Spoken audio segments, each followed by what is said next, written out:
Welcome to the Thought Echoes podcast, where we have an opportunity to listen in as people reflect on their relationship with their thoughts and their creative work and how it's changed since their brain injury. My name is Beth Bonness, host of the Thought Echoes podcast. Thanks for joining. I hope you enjoyed this month's interview. Hi, Dr. Kate. Thanks for taking the time to talk with me. You've got such an incredible story. I'm really excited about where the interview may lead. Can you start us off by describing the stroke that you had first? Basically, for me, Yes. I was 39. I had 3 young kids, 4, 8, and 10. I was a 70-mile-a-week fell runner. I had a massive marketing career. I was in the prime of my life at 39. 12 hours after a run round Chatsworth House with a headache, I'm on life support. Doctors asked my family to switch me off because, quite frankly, if I had a brainstem stroke and if I was going to recover, I'd be they would not use the words, but I will because it's about me, a cabbage. So I'd have no quality of life. So while I'm on a ventilator, now's their chance. They didn't. Fortunately, my ex-husband didn't. But I then went on to make this incredible recovery. But to wake up out of the coma and to think, feel, see, hear everything, but not move a single muscle below your eyes. To have doctors thinking you're vegetative, can't say the word, when you're fully cognitive as I am now. But I just couldn't communicate. I couldn't flicker an eyelid or a muscle or a finger or a leg to acknowledge a question. So in terms of that existence, and I can tell you what happened in terms of your interest area, and it's fascinating for me. Till that point, I was a capable wife. I was a social organizer. I was the hands-on fun-time mum.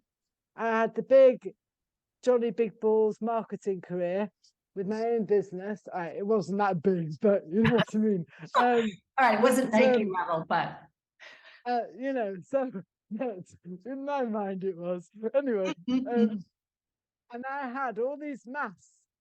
I presented to this. I was a people pleaser. I was motivated because I'm a middle child with a huge chip on my shoulder, which stood me in good stead, if I'm honest, later on. When I think about this, when you have all those masks that we don't realize we have at the time because we're too busy getting the kids through school and too busy building the career, too busy getting the Tesco shopping or whatever it is, and always thinking about the future. Oh, this weekend I've got people staying. I have to do the washing, the ironing, the cooking, the cleaning, the meal preparation. I'm always in a future state. I'm always thinking, oh, Monday I need to get the kids' packed lunches sorted out with extra money for the school trip we're going on. My point is, I was never in the present. I was never looking back in the history. You know, yesterday is the history and tomorrow is a mystery. I now know what I need to be in, which is the present. But back then, my life was about people pleasing. I wanted to be motivated. I was motivated because as a middle child, I was a stopgap. I wasn't the eldest and I wasn't the cutest. I was a stopgap. And I used to be pushed. My mum used to push me down the bottom of the garden in a Silver Cross pram and say to all her friends, when I'm as an adult, you were the best baby. We used to push you down the bottom of the garden and you wouldn't make a noise for 6 hours. And it's like, that was the story of my life. I just wanted to be visible. So I overachieved in everything I did, from parenting. I wanted to be the perfect parent. I wasn't going to make a failure of it like you did. Then my parents are divorced. I was going to be the best friend, the social organizer. I was going to be off with the kids, but run a career at the same time with a husband who did nothing. I wanted to be perfection, and I'm not being catty about that. He didn't. I did everything, had all the balls, and I didn't want. I thought with the overachieving, every time I did something, I was like to my parents, da-da. And they'd always say, yeah, that was good, but you should have done that better. I never got that P word that I always wanted, the proud of you. And then I could stop. So before, that was my life. I had lots of masks. I had so many identities I wanted the world to think of me as: capable, social organizer, whatever else. But they also had identities they put on me. So when I was in the state I was for weeks and months, I mean, when I didn't just wake up and start moving. Um, I had plenty of time to think, and in that moment, not being able to socially organize, not being able to be the hands-on mum doing the school drop-offs, not being able to be the cook, the cleaner, the whatever else, all of a sudden, I was a piece of meat. I had no purpose, no value, no self-worth, no identity. I didn't know who I was anymore. And so for a few weeks, that kind of entertained my brain until the point I got written off. And then my whole self, those ambitious tendencies, those determination, that relentlessness really stood me in good stead, because I had the most extraordinary recovery for my level of injury doctors worldwide have ever seen. And to think what I've done with my career since, I've not just climbed under a rock and I've had to sustain myself. I'm divorced and commercialize stuff. But most people with what I've been through, they'd be retired off for life. I couldn't do that. So, but I had to, the moment I got written off, that was the moment where I'd gone from just put me out of my misery, turn the machine off, put a pillow over my face, because I couldn't be the mum I wanted, which I always wanted to be. I couldn't be this. I couldn't be the friend. I couldn't be anything. I didn't want out. But the minute in the meeting, the whole of multidisciplinary team were assembled and basically said, send her to a nursing home because she ain't going to recover. And I was in the meeting. That moment, with someone who's always had a chip on her shoulder, it's like, don't you dare write me off.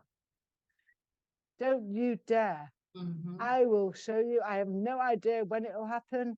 And from that moment, forget the depression, forget the feeling sorry for myself, forget the wanting to die. It was, I'm going to bloody well show you. I don't know how I'm going to do it, but I will walk out of hospital. I will run by my first anniversary. I will hug my kids. I'll bloody well eat again, because I hated not eating. And that was the catalyst. But so I can tell you, the mindset I had before actually stood me in good stead for my rehab. Big time. And I went on, I walked out of hospital, I ran by my first anniversary, blah, blah, blah, hugged the kids, ate. But when I came home, what did I learn about me? I learned that I'd lost a lot of friends, I'd lost my self-worth, I lost my purpose apart from rehabilitating. What did I offer? I lost my business, lost my career, lost my husband, lost my ability to parent. I lost the relationship I thought I wanted with my mum, because I wasn't able to give me what I needed. Lots of media interests, lots of, you're superhuman, you're this, that, and the other. Books have been written about me. But I felt very unworthy. And the only time I felt good about myself was when I did all the media interviews. I used to privately get from Canada to South America to I don't know, India to Germany, everywhere. It went ballistic, my story, because I'm a locked-in syndrome girl who recovered. But the thing that was interesting, I didn't get paid for any of that. But what was interesting is, of all the interviews, Sky, World News, everywhere, RTL, Globo News, South America, I got all these emails. My mother, my sister, my brother, my father have been written off too. Please help us. And I said very clearly, no promises, they're just possibilities. Right. But you're certainly not going to help yourself doing nothing, and you never know what might happen. And so that was it. From that, within 3 months of leaving hospital, I'd founded my own global registered charity. Within 3 months of leaving, I was in hospital 10 months. I'd already started writing my book, Running Free, which has gone internationally published. So proud of that. And so I set this charity up, and it was to help all young stroke survivors, yes, with the USP of dealing with locked-in syndrome, but people, youngsters who've still got mortgages, car loans, kids to get through university, and still want to life. They don't want to be retired off just doing volunteering at 40. You know, I'm there to try and help them rehabilitate to be their best selves. And in doing so, I healed my own PTSD. The giving, however, and I've got some incredible stories. I posted on LinkedIn today about Christine Waddell. Been locked in for 17 years, not eating in the headrest. And within 2 years of my intervention, she stood up, she's eating the biggest piece of chocolate cake. I mean, my biggest, there are loads of stories like that. All of a sudden, I'm worthy. All of a sudden, I've got a unique knowledge the world hasn't got. And I'm making inroads, and people are getting better outcomes because of my way of thinking. However, whilst that healed me, what I realized in lockdown, let's go on the chance to taught yourself for years. I'm doing this, I'm busy as I ever was, helping people. For nothing, I was volunteering. It was all volunteering, my charity, because I wasn't in it for the money. And then my trustees walked. So then I started a speaking career where I was taught to leaders and about communication, resiliency, and leading well-being and all that sort. And I still do that now, and that pays my bills. But there was a tipping point in lockdown. I realized when I couldn't do that anymore, apart from the Zoom meetings with families or doctors or the medical sector, I lost I became very depressed. Why did I become depressed? Because within 3 days I lost all my conference speaking work. No one had conferences anymore. I'm divorced. I'm thinking, crap, what am I going to do now? And then the work that gave me value and worth dried up because people was petrified and everyone was in a state of flux. So all of a sudden I'm like thinking, I'm worthless.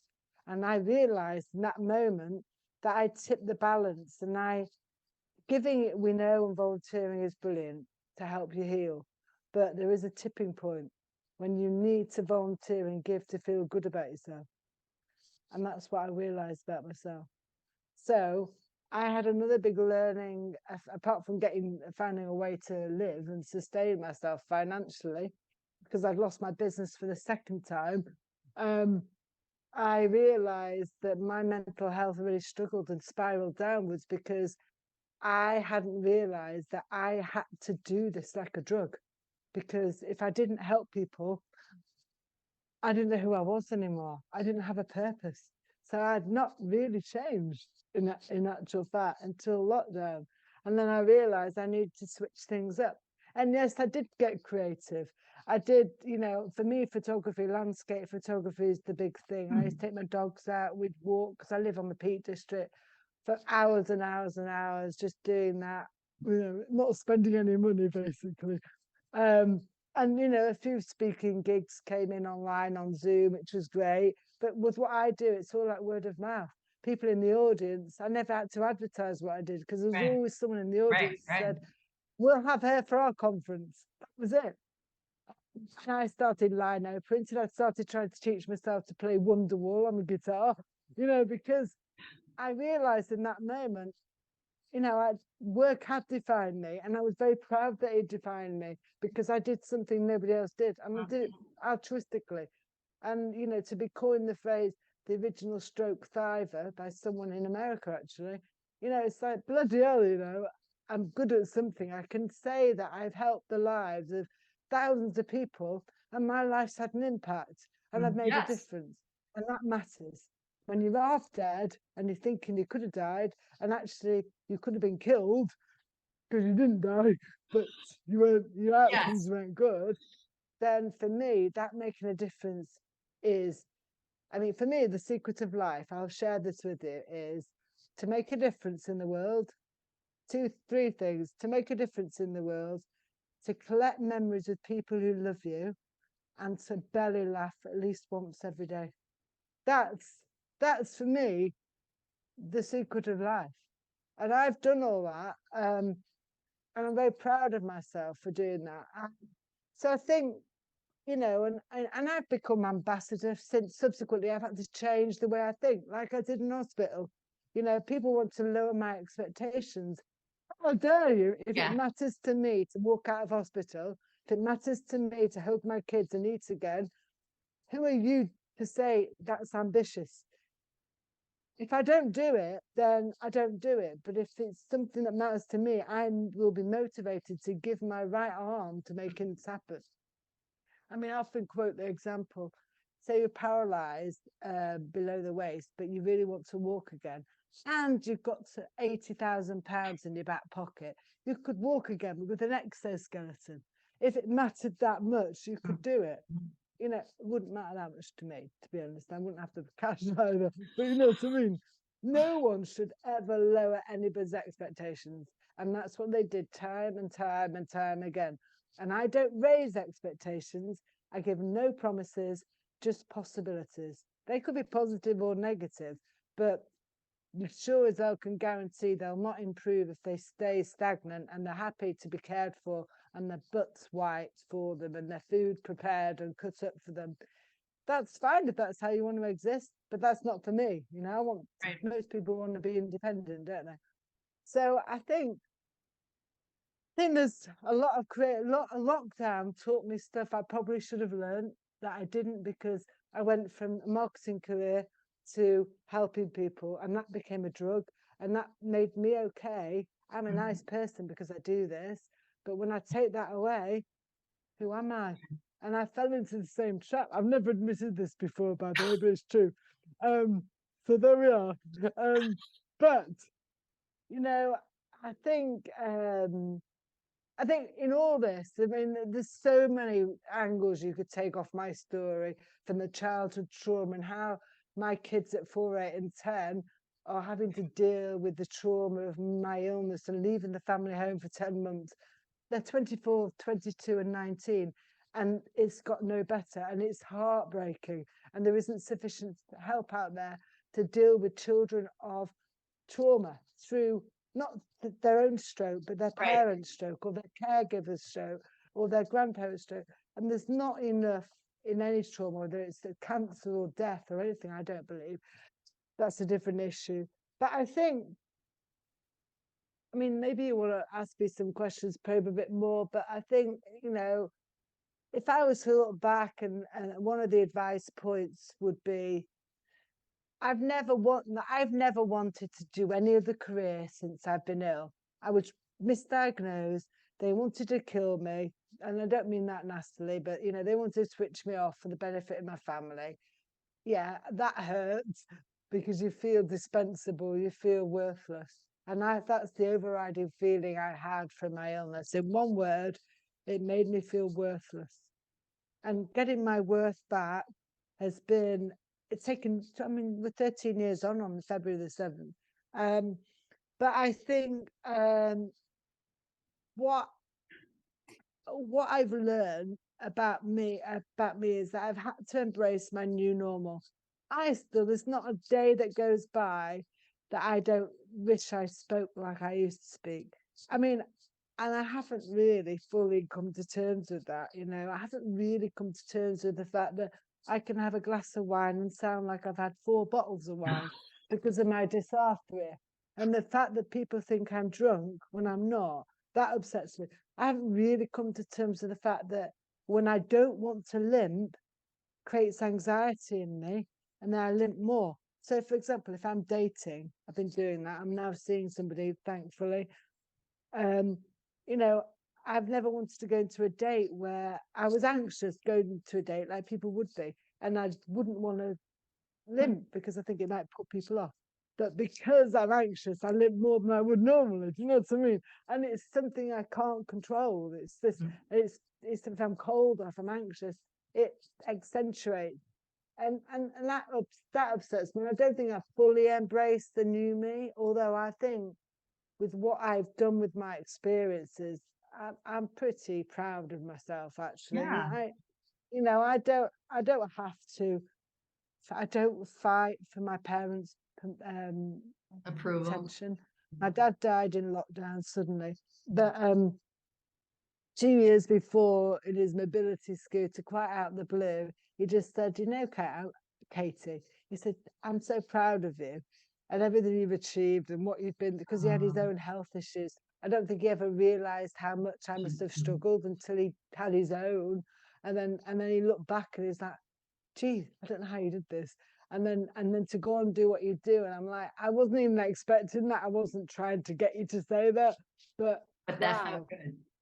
Wow, it's like Forrest Gump stopping running. It's like run, run, run, run, run. And all of a sudden at the end of the film, he stops.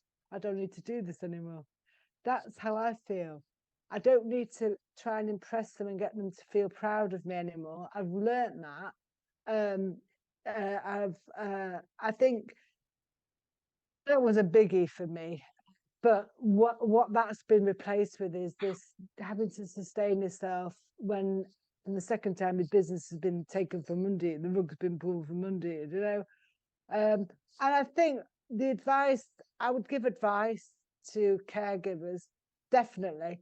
And it's something I hear I have loads of closed groups on Facebook to help people after stroke. I've just set up a new one in previous speech cafe.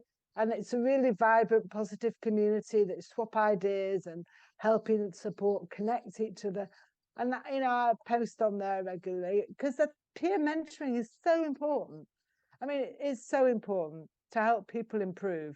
And that, you know, I've been doing that for years and I'll always do it voluntarily because it helps people flourish, be the best they can. It helps them realize they're not bloody weird and other people feel exactly like they do, even though every stroke's differently.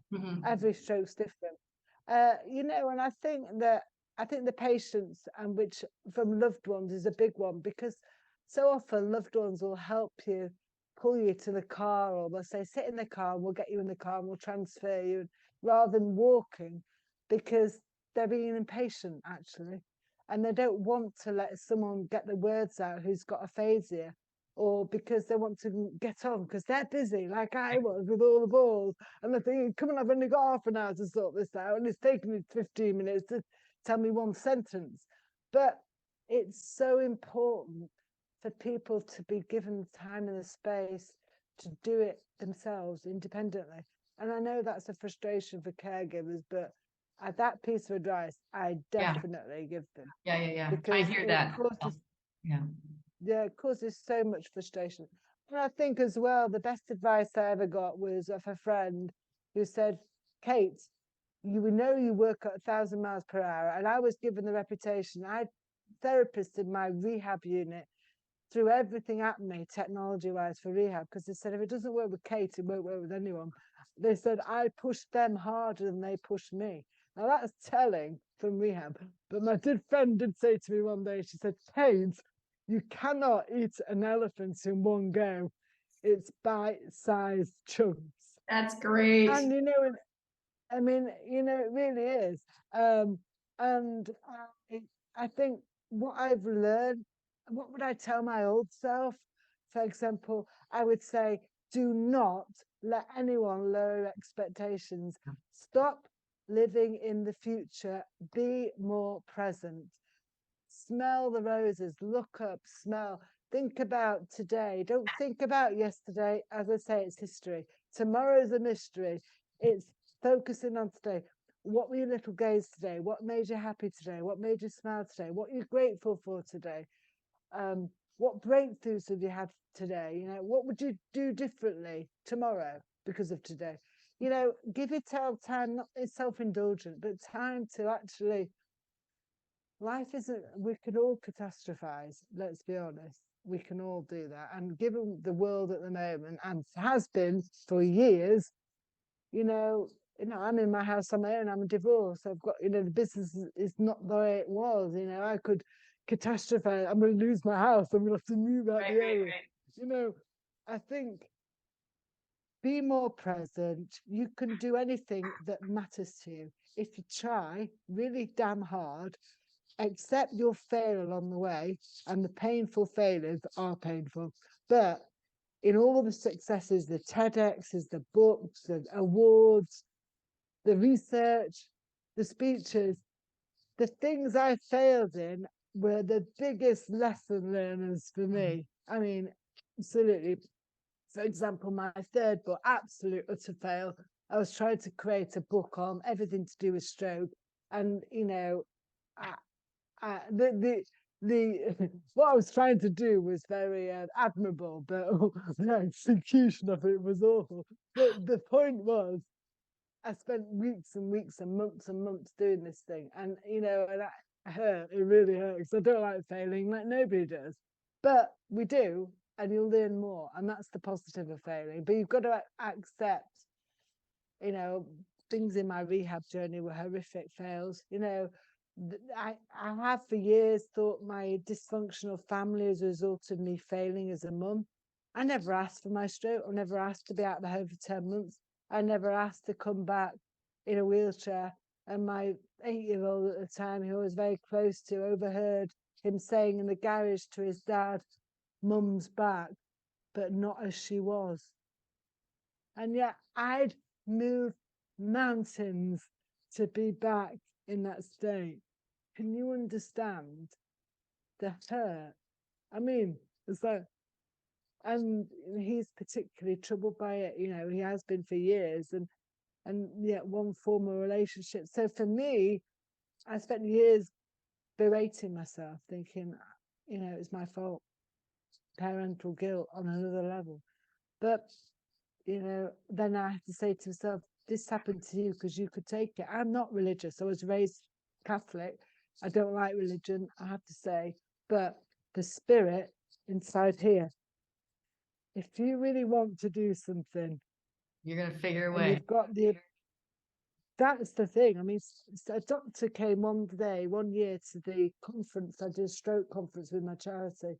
He one year bought my book. The second year he came back and told me, he said, that was an incredible book. He said, I didn't know what to expect as the medic, but, it was incredible.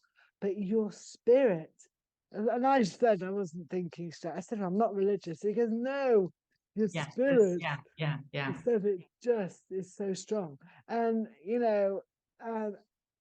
that's really incredible. You can do amazing things.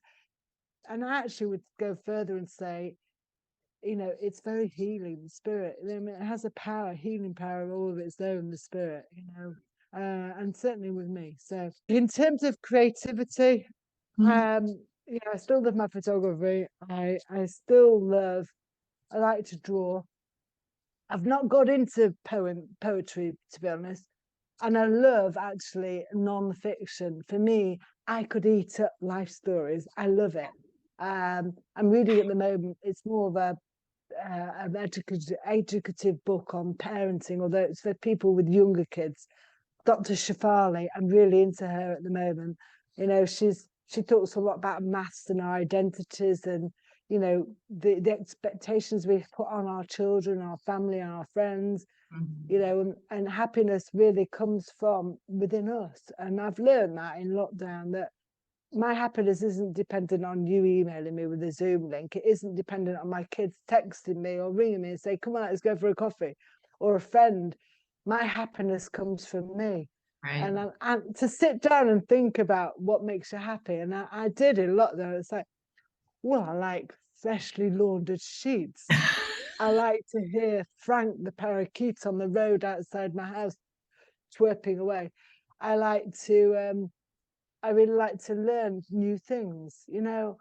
For me, I had to really delve deep into what actually makes me happy, that doesn't require anybody else doing anything for me. What an inspirational story. The amount of experience you've gone through since the stroke and what you've done in terms of helping people is incredible. I look forward to staying in touch with you and talking again in the future. Take care. Thanks for joining me this month. If you enjoyed this episode, please tell your friends, leave a comment, and subscribe. Until next month, take a moment and hug someone you love.